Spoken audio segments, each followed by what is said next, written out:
강의사는 증시 각도기. 안녕하세요. 증시나침 반환지원입니다. 네, 안녕하십니까. 각도기 박사주입니다. 네, 드디어 미국 시장 덕분에 올랐습니다.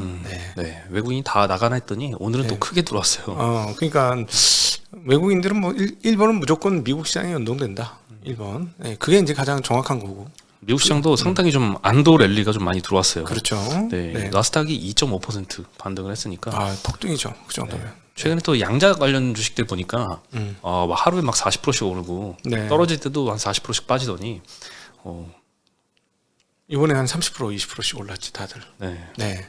그럼에도 불구하고 아직 그날 너무 많이 빠져가지고 50%대는 반토막이잖아. 반토막 난 다음에 50% 오르면 아직 고점 대비해서 좀 떨어진 상태이긴 하죠. 그렇죠. 네.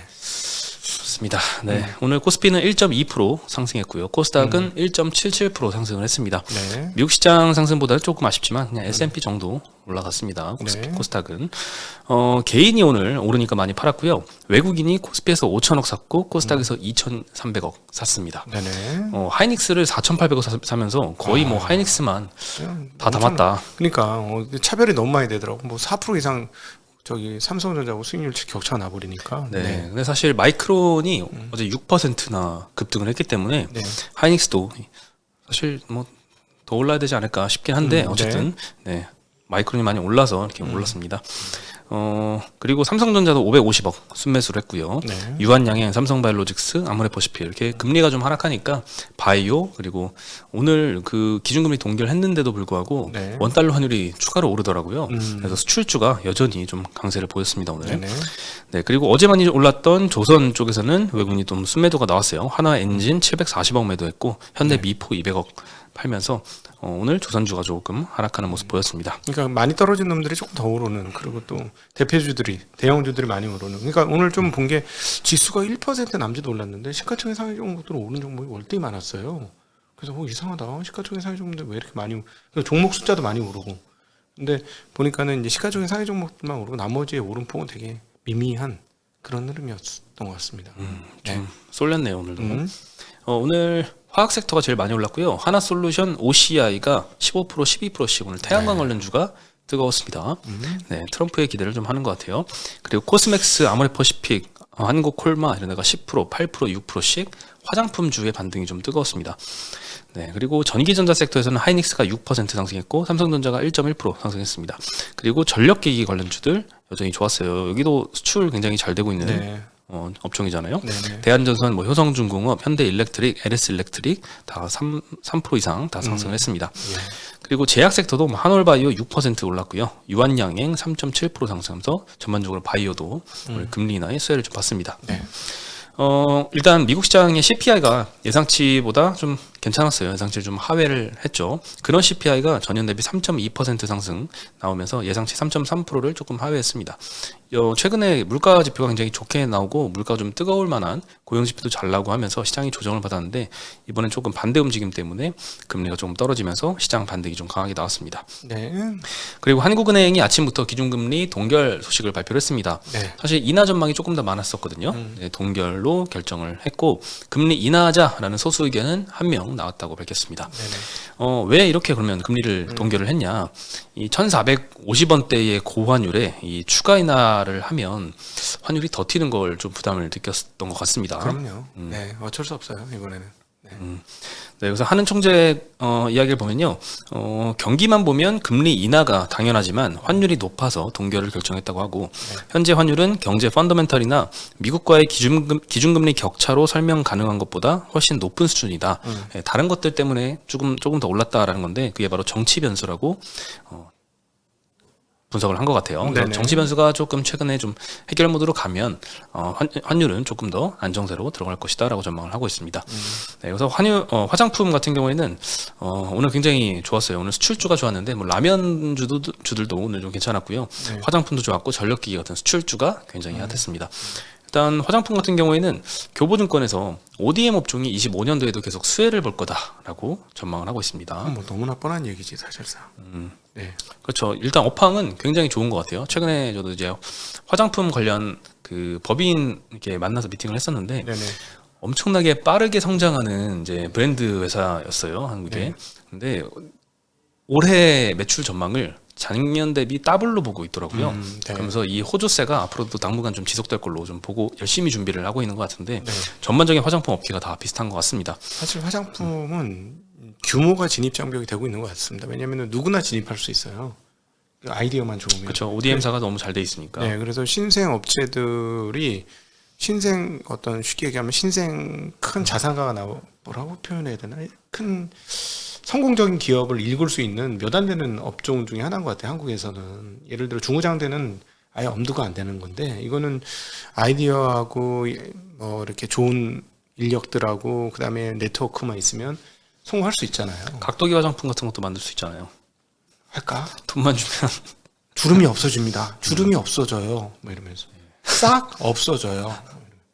뭐 성분이야. 기존에 있는 화장품 보통 그래 올리브영 가서 괜찮은 제품 보고 이거랑 똑같은 거 만들어 주세요. 코스맥스 같은 데다가 하고 이름은 각도기 화장품 적고. 아 나는 주름을 없앨 수 있는 방법을 알아.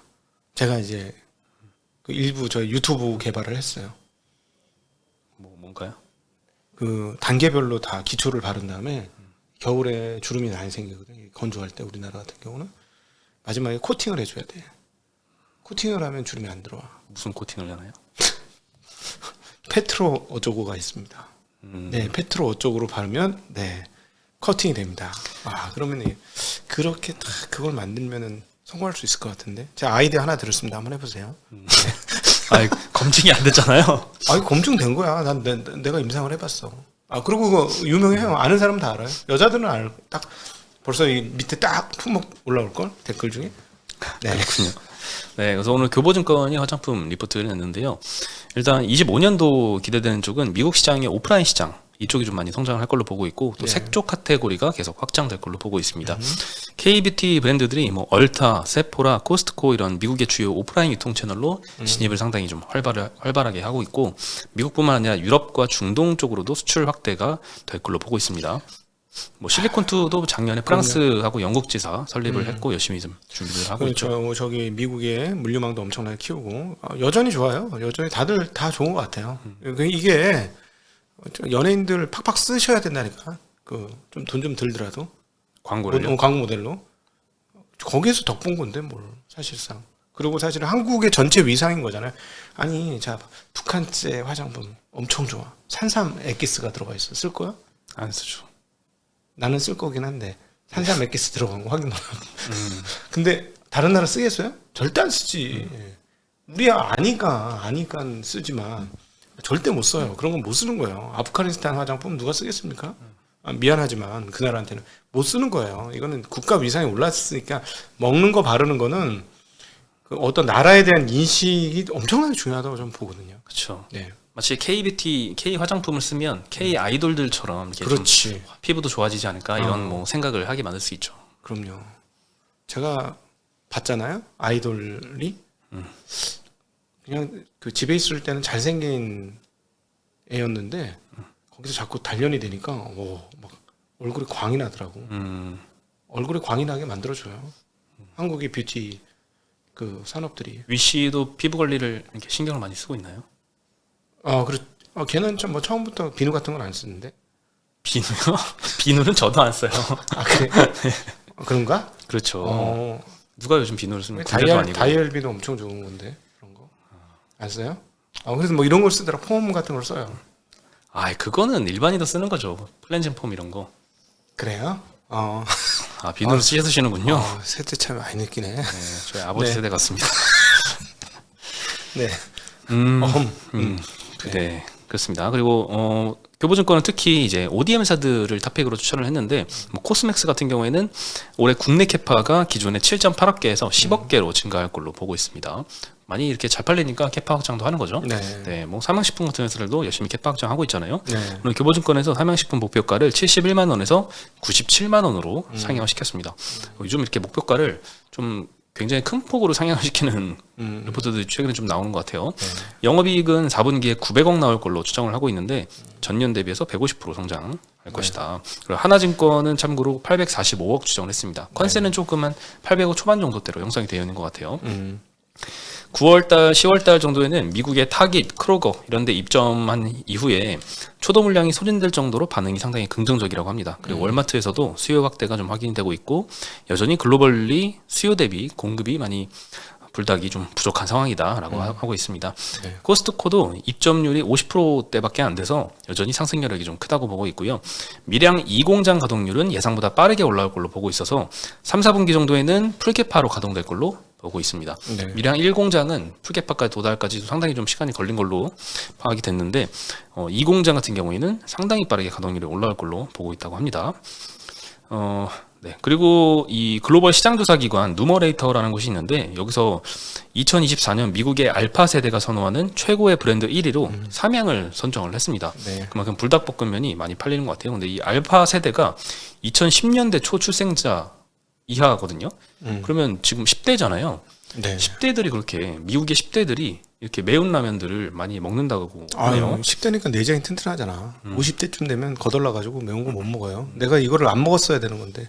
저는 사실 불닭을 못 먹거든요. 너무 매워서. 네. 그 이번에 농심에서 툼바라는 약간 까르보 불닭 스타일의 라면을 새로 나왔어요. 네. 그건 별로 이렇게 안 맵더라고요. 네, 근데 저는 그게 딱 입맛에 맞는 것 같은데. 그러니까 농심이 스낵도 있고 이래서 되게 잠재력이 되게 큰데 이상하게 삼양에 비해서 이게 한번 이게 뭔가 말렸어. 국내에서는 여전히 더 대단한 회사인데 국제적으로는 지금 자리를 못 잡고 있는 거죠. 저력은 대단한데. 그렇죠. 네.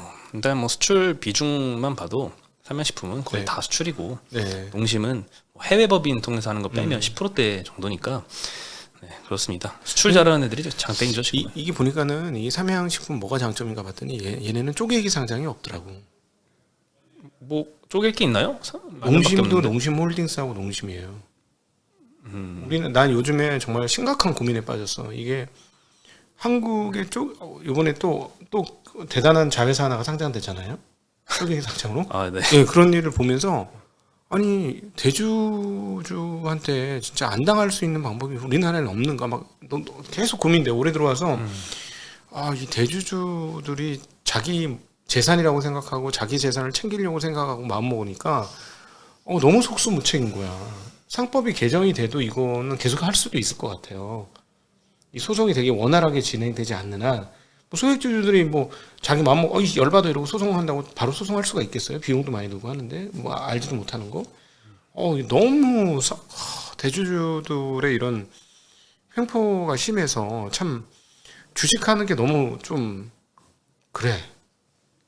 요즘 좀 그런 고민들이 좀 생겼어요. 네, 저도 그래서 무슨 법 개정 하나 된다고 이 기업 문화가 빠르게 탈바꿈될 거라는 기대는 좀 섣부른 것 같아요. 네. 그때도 말씀드렸듯이 이 패러다임의 전환은 어떤 사건을 통해서 되는 게 아니라 한 세대가 그 세대가 죽어 없어져야지 전환이 되는 거잖아요. 그럼 무서운 거 아니야? 상당히 좀 시간이 오래 걸릴 것이다. 부모님들 다 죽어버릴 때 그러면? 그러니까 지금 경영진 그 세대가 완전히 이제 교체가 되어야지 조금 문화가 바뀌지 않을까. 아니 근데 원래 부잣집 애들이 부모님 말씀 잘 듣는단 말이야. 부잣집 애들이 그게 문제라고. 부모님 말씀을 저기 어려운 집 애들은 에이씨 하고 나가버린단 말이야. 해준 게 뭐가 있어 이러고. 근데 여기는 이게 다 받아야 아직 재산을 더 받을 게 많잖아. 그러니까 얼마나 꼬박꼬박 잘하는데 대체적으로. 딴 데 가서 딴짓 하더라도 앞에서는 네 이런단 말이지. 그렇죠. 네. 그냥 뭐 회장님 대하듯이 하죠 아버지한테. 그게 이제 한 10년 그래봐요. 그게 딱 몸에 익혀지지. 저는 실제로 이게 본 적이 있는데 약간 번외지만 그 아버지가 상당히 부자예요. 그러니까 나이는 거의 뭐 90대 정도 되는 할아버지거든요. 네. 근데 아들이 한 5, 60대 정도 됐을 거잖아요. 근데 90도로 인사를 하더라고요. 엘리베이터 같은 데서. 아빠한테. 예, 그걸 보고서 그게 아빠냐? 저게 가족일까? 그래. 아니 나도 그런 많이 생각이 봤어. 좀 들었어요. 예. 너 회장님이라고 부르잖아. 아빠를 회장님 그렇죠. 부르시면서 어떻게든지 아빠한테 잘 보이려고. 얼마나 노력하는 거야. 아빠한테 잘 보이려고. 아빠한테 잘 보이려고 노력하시나? 아니 뭐 90도 인사 정도는 못하죠. 아니 아빠한테 잘하려고 뭐라 하시는가? 노력은 하고 있습니다. 뭐 선물도 사드리고 생일 선물도 사드리고. 뭐 제 친구 제 또래들보다는 자주 찾아뵙지 않을까. 네. 어쨌든 위 씨가 많이 찾아오나요? 독립적인 개체인데 왜 찾습니까? 알아서 사는 거지. 네. 네. 그렇군요. 아버지가 너무 바쁘셔가지고. 아유 아들도 바빠요. 아들 더 바쁘죠. 네, 네. 네, 그리고 오늘 뭐 하이닉스가 6% 많이 올랐는데요. 일단 엔비디아의 루빈 시리즈가 좀 생각보다 조기 출시될 기대감들이 좀 형성이 되고 있습니다. 예. 일단 블랙엘 같은 경우에는 지연 우려가 있었는데 루빈 시리즈는 25년도 하반기에 출시할 예정이다. 이런 소식들이 좀 나오고 있습니다. 하이닉스가 좀 발빠르게 HBM4를 개발을 해줘서 네. 덕분에 루빈 아키텍처가 예정보다 한 6개월 앞당겨졌다. 이런 외신 보도도 있습니다. 이거는 뭐 루머 정도라고 봐야 될 것 같아요. 아직 엔비디아에서 공식한 건 아니기 때문에. 하이닉스가 올해 6월까지 HBM4 샘플을 출하해서 3분기부터 양산을 시작하고 뭐 독점 공급 가능성도 있다라고 하는데 이거는 조금 더 지켜봐야 될 것 같아요. 아니 만들 사람이 없으니까 아마 독점 공급일 거야. 오래 한다면. 오래 한다면 그거 맞는 말이지. 그럴 수 있죠. 네, 그래서 요거 이 HBM4 탑재한 루빈 시리즈는 2분기쯤 이제 시범 생산 시작해서 하반기에 양산을 한다고 합니다. 그리고 이거 만들어주는 데는 TSMC잖아요. 오늘 요즘 삼성 파운드가 못하니까 TSMC가 모두 독점을 하고 있는데 독점이란 게 워렌 버핏이 굉장히 좋아하잖아요. 그렇죠. 이 독점력이라는 거를 왜 좋아하는지는 TSMC 실적을 보면 뼈저리게 느낄 수 있습니다. 오늘 네. TSMC의 4분기 실적 발표가 있었는데 자, 일단 매출액을 보면요. 전년 대비 38.8% 증가했습니다. 영업이익은 63.6% 전년 대비 증가했고 저는 전분기 대비 실적이 굉장히 놀랍더라고요. 당장 3분기면 얼마 전인데 3분기 대비해서 4분기 실적이 매출액이 14% 늘어나고 영업이익이 막 18%씩 늘어납니다. 그리고 미국 기준으로 뭐 EPS도 2.24달러 나왔는데 예상치가 2.18달러니까 예상치를 상회했고 그냥 모든 지표들이 컨센을 다 상회한 아주 호실적을 발표했습니다. 아마 저기 ROE 계산해 보면 알겠지만 ROE가 줄지 않고 조금씩 늘어날 것 같아. 최근 2년 반 동안 그랬을 것 같아. ROE는 보통 사이즈가 크면 절대 늘 수가 없잖아. 무서운 거지. 그렇죠. 진짜. 사실 영업 레버리지라고 볼 수 있는데 P와 Q가 동시에 늘고 있습니다. 네. 가격도 계속 인상을 해가지고 전년 동기 대비 웨이퍼 기준 ASP 평균 판매 단가가 19% 상승을 했다고 그럼 합니다. ROE 무조건 늘었네. 그렇죠. 영업이익률도 가이던스를 46에서 48.5%까지 나올 거다 이렇게 줬는데 그걸 상단을 상회했습니다. 49% 나왔습니다. 야, 그러니까 원래 자본 사이즈가 커지면 커질수록 이익률은 떨어지는 게 정상이잖아요. 같은 돈이 1억 가지고 돈을 벌 수 있는 거하고 10억 가지고 돈을 벌 수 있는 거하고 10억 대비 1000억 가지고 돈을 벌 수 있는 비율하고 1000억 대비 1조를 가지고 벌 수 있는 비율이 같을 수가 없는 거잖아. 그렇죠. 1억 대 20% 벌던 걸 1조 대 20% 버는 건 말이 완전히 다른 얘기인데 지금 그 ROE가 늘어나고 있다는 얘기 아니야. 그렇죠. 참 대단합니다. 상당히 빠르게 성장하는 전체 시장에서 독점을 한다는 건 네. 바로 이런 게 아닌가 생각이 듭니다. 그런 걸 보면 또 다시 옛날 그 이병철 이건희 회장한테 고마움을 느끼게 돼요. 이 반도체가 엄청나게 중요한 산업이고 이게 엄청난 미래의 먹거리가 될 수 있는 사업 보급의 꿈을 가지고 고민 하다가 시작한 거 아니에요? 일본인들이 하면 우리도 할 수 있다. 일본인 정도 하면 우린 더 잘할 수 있다. 이 이병철 회장이 거기서 물론 이건희 회장이 설득을 했지만 거기서 시작을 한 거거든. 원래 되게 신중해요, 삼성은. 그래서 참 지금 와서 보면 참 고마운 일이죠. 이런 대단한 사업을 우리나라에 런칭을 해가지고 했다는 게. 그렇죠. 네, 그리고 또 삼성전자는 오늘 1%밖에 못 올라서 좀 아쉬운데 아쉬운 소식들도 좀 많이 들리고 있습니다. TSMC가 이 삼성 LSI 사업부의 엑시노스 생산 제한을 거절을 했다고 합니다. 그러면 엑시노스를 사실 삼성 파운드리에서 생산을 하잖아요. 근데 원래 했죠. 삼성 파운드리가 이렇게 수율이 안 나오다 보니까 3나노에서 생산을 해야 되는데 TSMC한테 맡겨서 갤럭시 S25에 탑재하려고 했단 말이죠. 근데 네. TSMC가 생산을 안 해주겠다고 거절을 했다는 소식이 있었고 그러면 갤럭시 S25에는 이제 퀄컴의 AP가 탑재가 되지 않을까 이런 생각이 좀 듭니다. 그럼 왜 거절을 했느냐라고 추정해 볼 수 있는 이유 중에 하나가 TSMC가 이제 삼성과 공정 데이터를 공유할 때 기술 유출이 될까봐 좀 우려를 하는 것도 고려가 되고요. 그다음에 애플이나 퀄컴 이런 타 고객사들 주문도 많이 밀려 있기 때문에 캐파가 부족해서 삼성이 요구하는 물량을 다 채우지 못하는 이유도 있을 것 같습니다. 네. 그래서 삼성은 참 전 사업부가 지금 다 어려움을 좀 겪고 있는 요인들이 하나씩 있는데 뭐 삼성 파운드리는 수율 부진하죠. 그러니까 이제 LSI 사업부가 TSMC한테 부탁을 하게 된 거고 LSI 사업부는 결국 이 TSMC가 생산 못 해주니 엑시노스 탑재를 못 하고 그러면 핸드폰에 이제 퀄컴 제품을 넣어야 되니 더 비싸잖아요. 그래서 갤럭시의 비용도 훨씬 더 올라오게 되고요. 근데 한간에는 또 가격 인상을 별로 안 한다는 얘기가 있어요. 그렇게 되면 마진이 상당히 좀 쪼그라들 수가 있겠죠. 그렇죠. 네, 그리고 DS 사업부, 반도체 사업부는 이 갤럭시 S25에 들어가는 모바일 디램 1차 공급사 자리를 마이크론에 또 뺏겼습니다. 이것도 원래 삼성 반도체가 들어간 1차 공급사는 항상 해왔고 마이크론은 2차 공급사였는데 2차 공급사는 이제 이 삼성 폰의 주력 시장이 아닌 북미나 이쪽이 주력 시장인데 그쪽 이외의 지역 공급하거나 아니면 1차 공급사가 납품을 하고 조금 캐파가 모자랄 때 그때 이제 서브를 해주는 이런 역할을 하는데 그걸 이때까지 마이크론이 2차 공급사 역할을 했단 말이죠. 근데 이번에 1차 공급사의 마이크론이 선정이 되면서 2차 공급사로 전락을 했습니다. 이로써 원B가 완전히 망했다는 게 증명이 된 거죠. 네. 원A는 못 쓸 거고 LPDDR5 뭐 저쪽에서 원A로는 실력이 안 되는 거고 얘네는 원B 만들어서 줄 테니까 원B 공정으로 약 12나노 그러니까 그거를 만들었는데 그게 이제 성능이 안 나온다는 거지. 네. 어쩌면 이렇게 악재가 전 분야에 걸쳐서 터질 수가 있나. 내가 작년에 계속 투덜거렸잖아. 큰일 났다, 큰일 났다. 네. 그게 이제 현실화된 거예요. 모두가 안 좋다, 안 좋다, 안 좋은 소식만 나올 때는 사실 주가가 이미 바닥이라서 어느 한 분야의 약간의 호재도 크게 반영할 수가 있는데 네. 호재가 안 나와요 지금.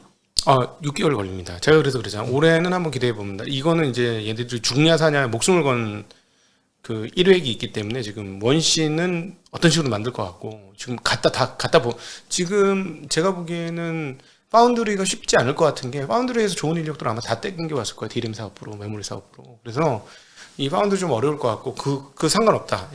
이 메모리만 성공을 하고 나면 이걸 진지로 다시 시작할 수 있다. 아마 이런 마인드를 아마 충분히 가지고 있지 않을까 이런 생각이 들어요. 그래서 원씨 너무 중요하고 원씨 성공하면 이제 부활이 시작되는 겁니다. 삼성. 근데 그때까지는 한 6개월 정도가 지금 더 걸릴 것이다 라고 보여주고 그런 측면에서 저는 작년보다는 올해가 오히려 긍정적이에요. 작년은 난 진짜 끝이 안 보여요. 앞이 안 보이더라고.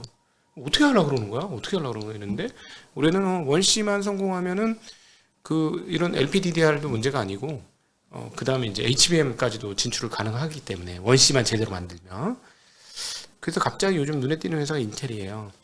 인텔이 지금 뭐 어차피 서버는 못 만드니까 얘네는 이제 서버는 이미 끝났고 그 노트북 그다음에 PC에 들어가는 칩을 제대로 만들 수 있는지 여부가 되게 중요하잖아요. 이번에 루나 레이크라고 만들었어. 평이 상당히 좋던데. 네. 드디어 X86에서도 이런 저전력이 나타났다 뭐 이러면서. 그래서 이렇게 부활하는 거 보니까 그러면 삼성도 잘하면 할 수 있는 거 아니야? 뭐 이런 생각이 들고. 근데 이제 루나 레이크는 저기 중간 징검다리고요. 그 다음 게 잘 나와야 됩니다. 완전하게. 네. 네, 그렇습니다. 그래서 볕들 날이 있겠죠. 삼성. 그렇다고 폭삭 폐가는 아니에요. 폐가처럼 얘기하실 필요는 없어. 그렇죠. 그래도 뭐 한 30조는 벌잖아. 30조는 버니까 그러니까 인텔하고 차원이 다른 게 인텔은 현금이 바닥이 났고 못 파니까 현금이 바닥이 나버려 바로. 근데 여기는 뭐 버는 돈이 있으니까 되는데 이제 중요한 건 이제 시간 싸움인데 이 시간 싸움에서 이길 수 있느냐 그게 문제죠. 1.5년 뒤진 걸 얼마나 많이 땡길 수 있느냐 그게 핵심입니다. 네, 오늘 소식은 여기까지고요. 저희 내일 다시 인사드리겠습니다. 네, 안녕.